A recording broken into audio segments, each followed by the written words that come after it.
নমস্কার, আমরা নেম রিয়াকশানে কোশ্চেনে আসছি। প্রথম যে নেম রিয়াকশানটা দেওয়া আছে, দেখো এই রিয়েজেন্ট হলো বার্চ রিডাকশান।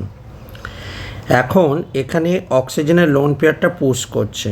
যদি রিংয়ের মধ্যে লোন পেয়ারটা পুশ করে এমনভাবে দুটো অপোজিট সাইডে ডবল বন্ড আসে যাতে সেটা রেজোন্যান্স করতে পারে, অর্থাৎ দুটো অপোজিট এরকম আসে, সো দ্যাট OCH3 লোন পেয়ারটার সঙ্গে এই ডবল বন্ড একটা কনজুগেশন পেয়ে থাকে।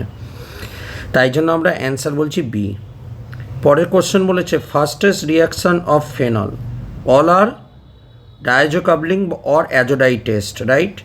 এখন দেখো যত NO2 গ্রুপ টেনে নেবে তত কী ঘটনা ঘটবে না, এই যে ডায়াজোনিয়াম সল্টটা রয়েছে, ডায়াজোনিয়াম সল্টে নাইট্রোজেনটা তত বেশি ইলেকট্রন ডেফিসিয়েন্ট হবে। যত NO2 গ্রুপ উইথড্র করে নেবে ইলেকট্রন, তত এটা কী হবে, ইলেকট্রন ডেফিসিয়েন্ট হবে।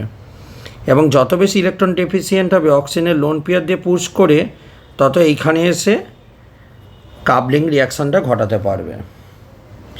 পরের কোশ্চেন দেওয়া আছে, এটা একটা মার্কনিপস রুল রিয়াকশান। দেখো অক্সিজেনের লোন পেয়ারটা দিয়ে পুশ করবে, এই H+টাকে অ্যাবস্ট্রাক্ট করবে।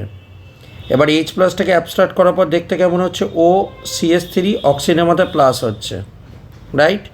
এটাকে এবার নিউট্রালাইজড করতে হবে। তখন Br- কী করবে, Br- এখানে গিয়ে অ্যাটাক করবে এবং এই বন্ডটাকে ওপরের দিকে তুলে দেবে, right?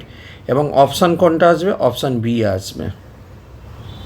Next question, acidic anhydride না হলে কী হবে, এই যে COCH3 গ্রুপটা অর্থ এবং প্যারা পজিশানে আসে, বাট দেখো এখানে অর্থ পজিশানে দেখো অলরেডি গ্রুপ রয়েছে, মানে ব্লক করা রয়েছে, তার মানে এটা কোথায় আসবে, প্যারা পজিশানে আসবে।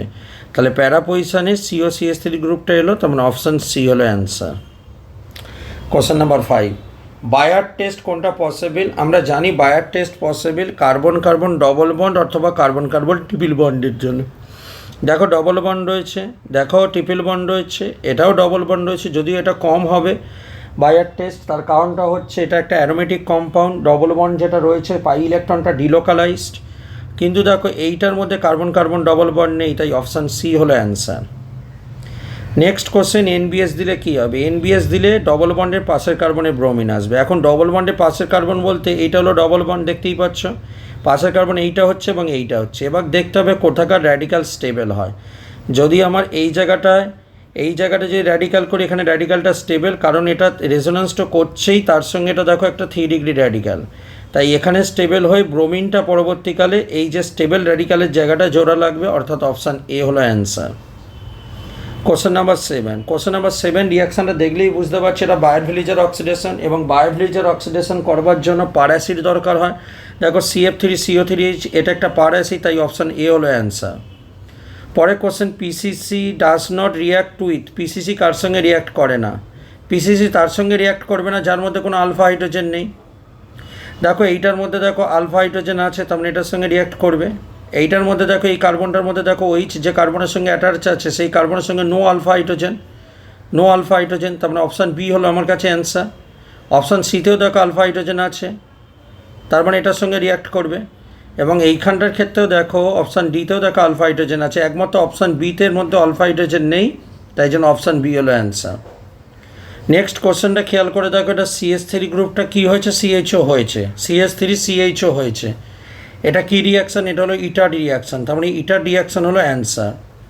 পরের question, by Gabriel phthalimide synthesis we can prepare, আমরা শুধুমাত্র প্রাইমারি অ্যামিন তৈরি করতে গ্যাব্রিয়াল থ্যালামাইড সিনথেসিস ইউজ করে থাকি, কিন্তু মনে রাখতে হবে অ্যারোমেটিক প্রাইমারি অ্যামিনের ক্ষেত্রে এটা হবে না।